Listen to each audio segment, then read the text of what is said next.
தமிழ்நாட்டு மக்களுக்கு, உலக அளவு மக்களுக்கு, எல்லாரையும் அவங்கவங்க மக்களுக்கு நல்லது செய்யணும், நல்ல ஆட்சி குடுக்கணும்னு செய்ய வரவங்களுக்கு நான் சொல்லக்கூடியது என்னன்னா, முதல்ல மக்களுக்கான அரசியல குடுக்கணும், நல்ல ஆட்சி குடுக்கணும்னு தயவு செஞ்சு வராதீங்க. எல்லா உயிர்களுக்குமான அரசியலுக்காக நீங்க வாங்க. எல்லா உயிரும் நல்லா இருக்கணும், எல்லா உயிரையும் பாதுகாக்கிற கடமையும் பொறுப்பும் உண்டு.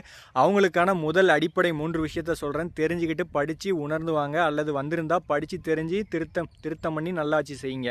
அவங்களுடைய முதல் அடிப்படை வந்து புலால் மறுத்தல் அப்படின்னு சொல்கிற திருவள்ளுவர் கொடுத்த புலால் மறுத்தல் அதிகாரத்தில் மாமிசம், அதாவது ஒரு உயிரை கொண்டு சாப்பிடக்கூடாதுங்கிற அந்த சத்திய நெறியின் படிச்சுட்டு நல்லா வாங்க.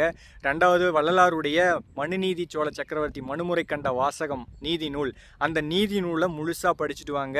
மூன்றாவது பார்த்திங்கன்னா ஜீவகாருண்ய ஒழுக்கம்னு திருவருட்பால வள்ளலார் அவர்கள் குறிப்பிட்டிருக்காரு. அந்த ஜீவகாருண்ய ஒழுக்கம் மனுநீதி சோழ சக்கரவர்த்தி மனுமுறை கண்ட வாசகம், அடுத்து வந்து புலால் மறுத்தல் அதிகாரம் எல்லா சித்தர்களும் எல்லா வேத நூல்களும் குறிப்பிடுது. இதை நீங்கள் படிச்சுட்டு தெளிவாக படிச்சுட்டு நல்லாட்சி பண்ணுங்கள். நன்றி.